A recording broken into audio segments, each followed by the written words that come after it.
नमस्कार। Wisdom vibration के channel में आपका स्वागत है।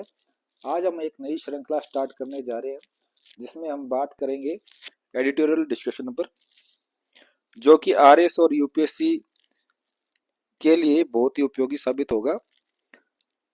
तो इसी श्रृंखला के अंदर आज 29 दिसंबर के एडिटोरियल डिस्कशन को आपके साथ साझा कर रहे हैं। तो आइए हम इसमें आज के एडिटोरियल्स को देखते हैं।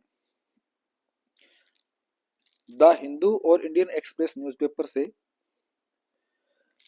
आज ये 7 एडिटोरियल निकल के आए हैं। हमने लगभग सभी आर्टिकल्स को इसमें ले लिया है और आपके लिए टेबल बना के दिया जिसमें आपको पता लग जाएगा।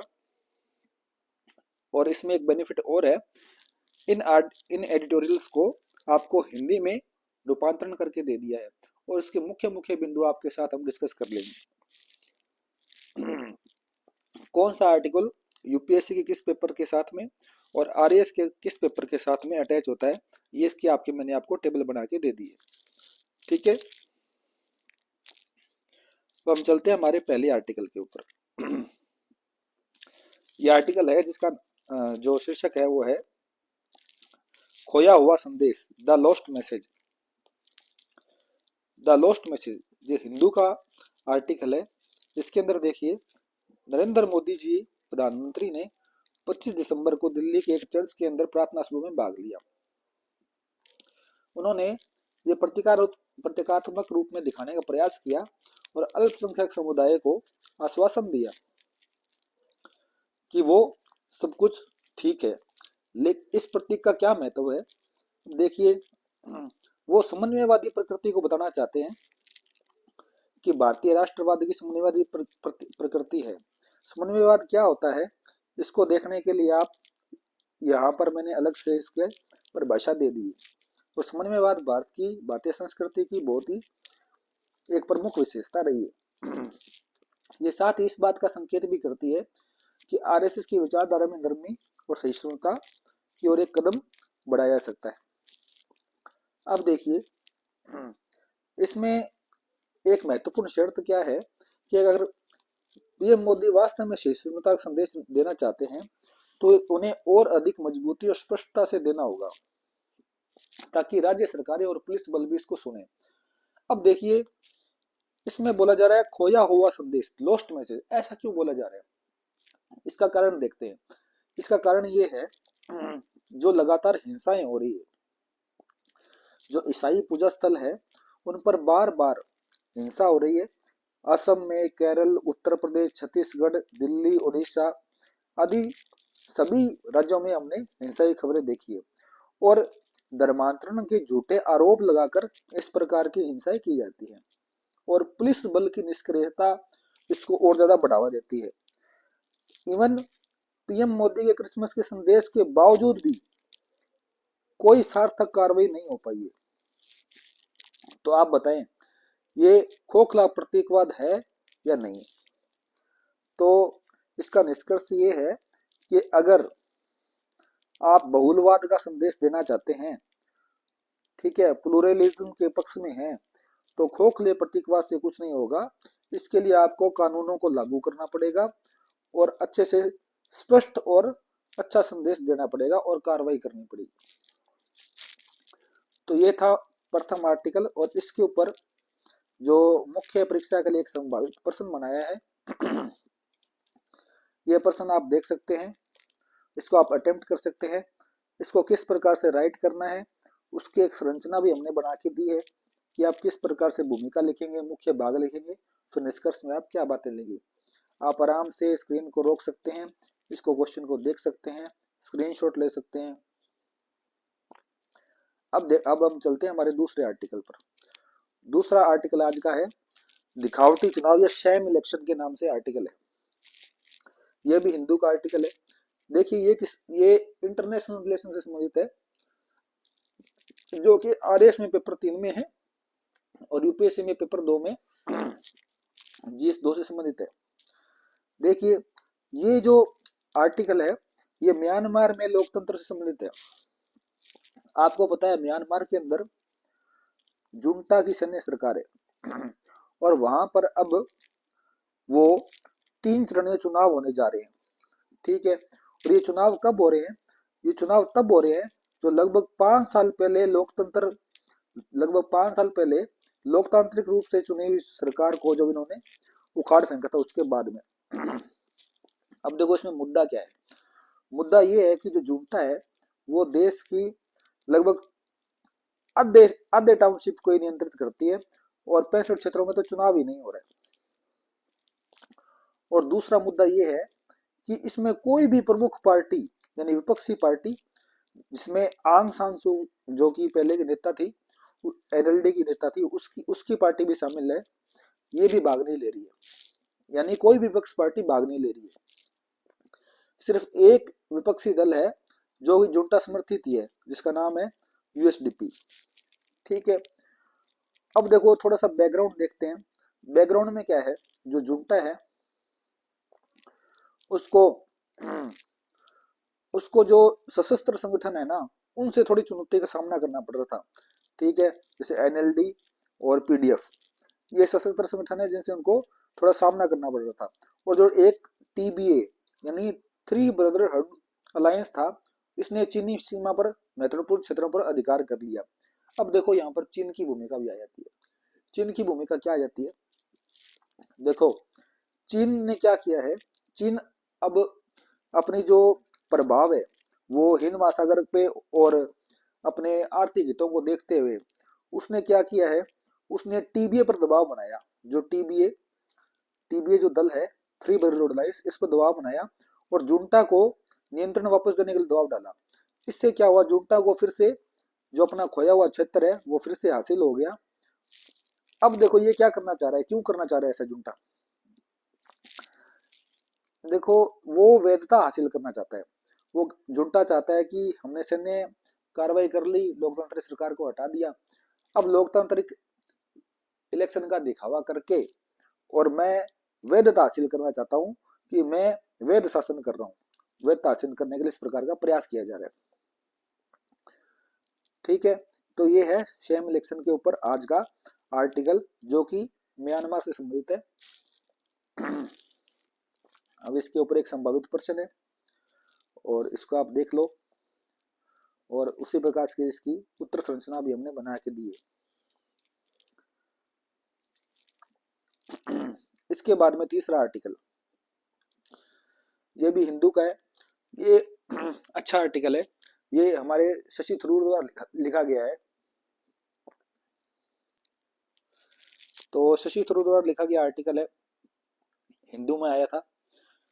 भव्य दृष्टि और भारत का महा अनुसंधान घाटा। अब लोगों इसको मैंने हिंदी रूपांतरण कर दिया, तो इस प्रकार से इसका नाम आ रहा है, आप देख लेना इसका सही नाम क्या है। तो इसका परिचय होता है महत्वाकांक्षा बनाम वास्तविकता। यानी कि जो भारत है वो वैश्विक शक्ति बनने की महत्वाकांक्षा तो रखता है, लेकिन उसकी इस दृष्टि के अंदर आर&डी में जो कमी है वो एक बाधा बनी रही। अब आर&डी में कमी के ऊपर कुछ आंकड़े दिए गए। क्या आंकड़े दिए गए? ये देखो, पहले तो बोला गया कि भारत की आबादी 17.5% है पूरे वर्ल्ड की, लेकिन फिर भी आउटपुट जो आता है आर&डी में वो केवल 3% ही है। पेटेंट फाइलिंग में भी भारत की हिस्सेदारी 1.8% ही है। और जो तीसरा आंकड़ा है ना, ये इंपॉर्टेंट है, ये आप याद रख लेना कि भारत जो है अपने जीडीपी का केवल 0.6 से 0.7% ही आर&डी पे खर्च करता है। और इसकी तुलना चाइना, अमेरिका और इसराइल से की गई है। चाइना 2.4, अमेरिका 3.5 और इसराइल 5.4% अपने जीडीपी का रिसर्च में खर्च करता है। और जो सबसे बड़ी चौंकाने वाली बात जो तुलना इसमें आई है आर्टिकल के अंदर, वो शशि थरूर ये कहते हैं कि जो चीन की एक कंपनी है जिस कंपनी का नाम है हुआई या हुआवे, ये आर&डी में जितना पैसा खर्च करती है ना, वो भारत की पूरी जीडीपी भारत अपनी जीडीपी का जितना प्रतिशत आर&डी में खर्च करता है उससे ज्यादा है। यानी केवल एक कंपनी, चाइना की एक कंपनी अपने भारत के पूरे आर&डी के जो खर्च से ज्यादा खर्च करती है। तो वास्तव में चौंकाने वाला आंकड़ा है। अब देखो समस्याएं क्या है। समस्याएं, मुख्य समस्या ये है कि जो निजी क्षेत्र है उसकी भागीदारी बहुत कम है, केवल 36% की है। उसके अलावा एकेडमी और इंडस्ट्री का डिस्कनेक्शन, यानी अकादमिक शोध है उसका व्यवसायीकरण नहीं हो पाता है। और ब्रेन ड्रेन का मतलब कि हमारे जो अच्छे जो शोधकर्ता है उनको बाहर ले जाते हैं, और नौकरशाही बाधाएं, यानी कि ढंग से इम्प्लीमेंटेशन नहीं हो पाता। ठीक है, तो ये सारी मुख्य समस्याएं हैं। अब आगे का रास्ता क्या होना चाहिए? आगे का रास्ता, अब ये इंपॉर्टेंट बातें हैं इसमें। क्या आगे का रास्ता है कि भारत को अगले 5-7 सालों में अपने जो R&D है उसके जो खर्चे को जीडीपी के 2% तक लाना चाहिए, और निजी क्षेत्र का जो योगदान है वो 50% कर देना चाहिए कम से कम। और जो राष्ट्रीय मिशन है उनमें ध्यान देना चाहिए, जैसे कि कुछ नए मिशन शुरू करने चाहिए, जैसे सेमीकंडक्टर के ऊपर, AI के ऊपर, क्वांटम कंप्यूटिंग के ऊपर, हरित ऊर्जा के ऊपर, ये कुछ नए अपने जो है मिशन शुरू करने चाहिए। इसके अलावा उच्च शिक्षा को सुधार करना चाहिए, और IP इंटेलेक्चुअल प्रॉपर्टी संस्कृति को बढ़ावा देना चाहिए। ये सब इसमें आपको आगे का रास्ता बताते हैं। ठीक है, और विकसित भारत 2047 का जो लक्ष्य है उससे पूरा करने की पूरी कोशिश की जानी चाहिए। ठीक है, तो अब इसी आर्टिकल के ऊपर हमने क्वेश्चन डिजाइन किया है, और इस क्वेश्चन के ऊपर हमने एक उत्तर संरचना भी बताई है। आप किस प्रकार से उसके अंदर भूमिका, मुख्य भाग और निष्कर्ष लिख सकते हो। आप इसको स्क्रीनशॉट ले ले या इसको देख ले। ठीक है, अब नेक्स्ट आर्टिकल पे चलते हैं। ये नेक्स्ट आर्टिकल जो है ये भी इंटरनेशनल रिलेशन से संबंधित है। ये आर्टिकल क्या है, भारत और ईरान के बीच में एक साझेदारी की बात करता है। ये पहले हिस्ट्री की बात करता है और उसके बाद में वर्तमान में एक और साझेदारी चल रही है उसके ऊपर बात करता है। तो देखो, हिस्ट्री के ऊपर बात करें तो दोनों ही प्राचीन सभ्यताएं हैं। हमारा जो ऋग्वेद है और ईरान का एक ग्रंथ था अवेस्ता, इन दोनों के बीच में गहरी समानता रही है। और फारसी भाषा को भी भारतीय उपमहाद्वीप के अंदर यूज किया गया है। अब आधुनिक संबंध में बात कर लेते हैं, तो आधुनिक रूप में भारत को क्यों इस प्रकार के जो आधुनिक रणनीतिक साझेदारी है। देखिए, एक तो ऊर्जा सुरक्षा, यानी कि भारत क्या करता है, एक तेल आयात करता है ईरान से। दूसरा, परिवहन और कनेक्टिविटी। अब देखिए चाबार बंदरगाह, जो देखिए पाकिस्तान में चाइना ने बनाया ग्वादर बंदरगाह, उसी प्रकार भारत ने ईरान के अंदर चाबार बंदरगाह बनाया है। ठीक है, और एक जो सबसे इंपॉर्टेंट है ये है INSTC। INSTC क्या है? अंतरराष्ट्रीय उत्तर दक्षिण परिवहन गलियारा। ये 7200 किलोमीटर, 7200 किलोमीटर का मल्टी मॉडल एक गलियारा बनाया गया है, जिसमें रेल, सी, सड़क सब प्रकार के नेटवर्क है। और ये क्या करता है, ये जो स्वेज नहर वाले मार्ग की तुलना में 40% छोटा है और 30% लागत प्रभावी है। ये ईरान को, रशिया को, जो मिडिल ईस्ट है उसको, और यूरोप को भारत से जोड़ता है। ठीक है, ये सुरक्षा के लिए भी, उग्रवाद और आतंकवाद पर सहयोग के लिए भी आवश्यक इस स्ट्रक्चर को बनाती है। तो ये अपने इसमें संबंध देख लिए। अब इसमें क्या क्या चुनौतियां हैं? देखिए, चुनौतियां तो यही है, अमेरिका जैसे प्रतिबंध लगाया जाता है बात बात पर, आप इससे तेल आयात मत करो, आप ये मत करो। इन दबावों से निपटना और अपने राष्ट्रीय हितों को देखना। भविष्य ग्राह को कैसे मजबूत कर सकते हैं? तो देखिए, वित्तीय तंत्र को मजबूत बनाया जाए, यानी स्थानीय मुद्राओं में व्यापार करो आप। ठीक है, और सहयोग का विविधीकरण, केवल तेल पर निर्भर मत रहो। आप सूचना प्रौद्योगिकी, IT को यूज करो, नैनो टेक्नोलॉजी, मेडिकल साइंस, आप इनका उपयोग कीजिए। ठीक है, तो इस प्रकार से आप अपने संबंधों को बढ़ावा दे सकते हैं और एक better relation, strategic partnership create कर सकते हैं। अब इसके ऊपर एक क्वेश्चन है और उसी की उत्तर संरचना आपको दी गई है। ठीक है, अब नेक्स्ट देखो, ये हिंदू का आर्टिकल है। हिंदू में क्या दिया है, मेट्रो से आगे की सोच तमिलनाडु के बारे में। तमिलनाडु के मुख्यमंत्री ने कोयम्बटूर और मदुरै के लिए मेट्रो परियोजना को मंजूरी नहीं मिलने के कारण आलोचना की थी। ठीक है, तो अब एक्चुअली बात उठती है कि क्या इन शहरों को वास्तव में मेट्रो की आवश्यकता है, या ये केवल इलीट क्लास के लिए एक मतलब आकांक्षा का पॉइंट बन गया है। तो देखिए, जो मेट्रो है वो गतिशीलता का समाधान नहीं है, यानी कि एक जगह से दूसरी जो मोब गतिशीलता होती है उसके लिए मेट्रो समाधान नहीं है। देखिए मेट्रो जो है, अब देखो इसमें कुछ एक आंकड़े दिए गए हैं। क्या अभी 15 वर्षों में मेट्रो में शहरी विकास पर 40% निधियों का खर्च हुआ है, लेकिन जो मेट्रो है वो मेट्रो शहरों में केवल 5 से 12% यात्राएं ही मेट्रो से होती है, बाकी यात्राएं मेट्रो से नहीं होती है। अधिकांश लोग पैदल चलते हैं, साइकिल चलाते हैं, बस और अन्य ट्रांसपोर्टेशन का उपयोग करते हैं। तो अब ये नहीं मिस मैच हो रहा है। क्या मिस मैच हो रहा है? देखो, एक तो अधिकांश जो श्रमिक है, ठीक है, वो 4-5 किलोमीटर की यात्रा करते हैं, केवल श्रमिक नजदीक रहते हैं अपने एरिया के, ठीक है। 90% शहरी कार्यबल अनौपचारिक है, ये संगठित नहीं है। ज्यादातर छोटी यात्राएं होती है जिनके लिए मेट्रो जो है, मेट्रो लंबी दूरी के लिए आवश्यक है, छोटी दूरी के लिए ये किफायती नहीं है मेट्रो, ठीक है। तो अब इसमें क्या चीजें हैं आगे देखते हैं। देखो और क्या कमी है इसके अंदर। एक तो महंगा बहुत है, 300 से 900 करोड़ प्रति किलोमीटर एक मेट्रो की लागत पड़ती है, ठीक है। और ये अपने किराए से, जो मेट्रो का किराया है उस किराए से ये वसूली भी नहीं कर पाती है। जो मेट्रो का किराया होता है उस किराए से ये अपनी लागत वसूली नहीं कर पाती है। और इसके कारण ये जो धन जो स्कूलों में, पानी में, सारी सड़कों में, स्वास्थ्य में यूज होना चाहिए था, इनसे दूर हो जाता है। अब देखो मदुरै और जो कोयम्बटूर जैसे शहर है ना, ये चलने योग्य और कॉम्पैक्ट शहर है। इनमें इनमें क्या करना चाहिए, इनमें बीआरटी यानी समर्पित बस लेन चलानी चाहिए, और साइकिल ट्रैक बनाने चाहिए, पैदल ट्रैक बनाने चाहिए, और जो शेयर्ड व्हीकल है उनको चलाना चाहिए, ठीक है। इस पर और इसमें वैश्विक उदाहरण भी दिए जाते हैं कि जैसे कुछ एक शहर है कोपेनहेगन, बोगेटा, इनमें क्या है, इस प्रकार के बीआरटी और साइकिलिंग सुपर हाईवे बनाए गए हैं। तो तमिलनाडु को भी इस प्रकार से अपने मेट्रो का ज्यादा दबाव नहीं बनाना चाहिए और अपने वास्तविकताओं के अनुरूप गतिशीलता प्रणाली अपनानी चाहिए। बस ये सिंपल सा एक आर्टिकल है, बहुत ज्यादा कोई वो नहीं है। मेट्रो के बारे में थोड़ा आपको आइडिया हो जाएगा। मेट्रो लंबी दूरी के लिए और ज्यादा लागत प्रभावी नहीं है, लंबी दूरी के लिए कामयाब है।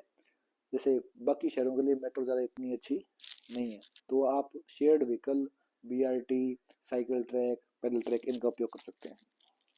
कुछ एक आंकड़े इसमें आप याद कर सकते हैं। अब देखो बिहार की अवास्तविक क्षमता के बारे में कुछ एक आर्टिकल है। ये कुछ नहीं, ये आर्टिकल देखो, पहले एक विकेंद्रीकरण का उपयोग हुआ, ठीक है, यानी कि नल जल यानी पाइप से पानी और नाली गली यानी नालियां और गलियां की योजनाओं को लागू करने के लिए पहले सीधे वार्ड मेंबर जो थे ना उनको पावर दी गई थी, ठीक है। इससे उन्होंने बहुत ही अच्छा तरीके से लागू किया।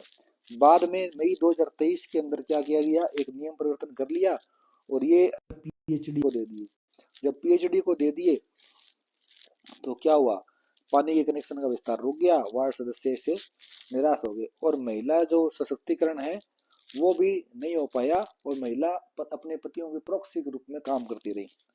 बस यही सब इसमें बोला गया है कि बिहार की अगर वास्तविक क्षमता निकालनी है तो आपको ग्राउंड से यानी नीचे से ऊपर योजनाओं को चलाना चाहिए, ये विकेंद्रीकरण करना चाहिए। तो ये कुछ खास नहीं है आर्टिकल। इसके बाद में लास्ट है वेनेजुएला का संसाधन अभिशाप। यानी ये क्या आर्टिकल है, हिंदू के अंदर आया था। इसमें एक विरोधाभास है। विरोधाभास क्या है, जैसे हम देखते हैं जिस मतलब सामान्य तौर पर ये होना चाहिए ना, जिस देश के पास संसाधन अधिक है वह देश अधिक विकसित होना चाहिए। लेकिन यहाँ पे क्या हो रहा है, देखो वेनेजुएला के पास दुनिया का सबसे बड़ा प्रमाणित कच्चा तेल भंडार है, 303 बिलियन बैरल का, और फिर भी उसकी अर्थव्यवस्था संकट में। ऐसा क्यों है, देखते हैं क्यों है। इसके दो आंतरिक कारण भी है और बाहरी कारण भी है। आंतरिक कारण में क्या है, आंतरिक कारण में तीन है। एक तो तेल की प्रकृति, इनके पास जो तेल है ना वो एक्स्ट्रा हैवी क्रूड ऑयल है, जिसको निकालने के लिए ज्यादा लागत प्रभावी, ज्यादा विशेष तकनीक लगती है और रिफाइनरियों की आवश्यकता होती है। दूसरा मिस मैनेजमेंट है, यानी कुप्रबंधन। पीडीवीएसए नाम की एक कंपनी यहाँ पे काम करती है जिसने कम निवेश किया, मिस मैनेजमेंट किया और तकनीकी विशेषज्ञता भी कम थी उसके पास में। उसके बाद विविधता की कमी, यानी कि ये अन्य देशों की, अन्य ओपेक देशों की तुलना में ये तेल पर ही ज्यादा निर्भर है, अन्य निर्यात के साधन इन्होंने नहीं देखे। तो ये तो हो गए आंतरिक कारण। दूसरा अब देखते हैं बाहरी कारण। तो बाहरी कारण कौन से हैं उनको देखते हैं। तो उसमें देखो, अमेरिका ने प्रतिबंध लगा दिया 2017 में और 2019 में प्रतिबंध लगाया, ठीक है, वित्तीय बाजारों तक पहुंच बंद कर दी, और पीडीवीए से जो कंपनी थी इसकी संपत्ति को जब्त कर लिया, ठीक है। तो इससे क्या परिणाम हुए, इसके परिणाम ये हुए कि भैया एक तो इनके जो तेल का उत्पादन है वो 56% तक घट गया, दूसरा इनके पास सरकारी कर्ज बढ़ गया, और तीसरा जो जीडीपी प्रति व्यक्ति जो थी वो 3 दशक पहले के स्तर पर आ गई है, ठीक है। तो इससे बड़ा आर्थिक संकट वहां पे पैदा हो गया है वेनेजुएला के अंदर। बस अब ये आर्टिकल था कि कैसे कैसे मेनली क्या है इसमें, दो आंतरिक और बाह्य कारण बताने हैं, उससे क्या परिणाम हुए, और अच्छा भंडारण होते हुए भी क्यों उसकी अर्थव्यवस्था संकट में आ गई। ये इसमें मुख्य मुख्य पॉइंट इसमें आपको, ये मैंने सातों के सातों आर्टिकल के मुख्य मुख्य पॉइंट आपको भी निकाल के दे दिए हैं, और इसके ऊपर अभी ये क्वेश्चन बना है, इसका आप उत्तर संचलन देखिए। अगर आपको ये वीडियो पसंद आया है तो लाइक कीजिए, सब्सक्राइब कीजिए। अब आपको डेली एडिटोरियल इस श्रृंखला के माध्यम से प्राप्त होंगे। और थैंक यू, धन्यवाद विजडम वाइब्रेशन से जुड़ने के लिए। हम आपकी इसी प्रकार से सहायता करते रहेंगे और आप हमसे जुड़ने का अधिक से अधिक प्रयास करें। धन्यवाद।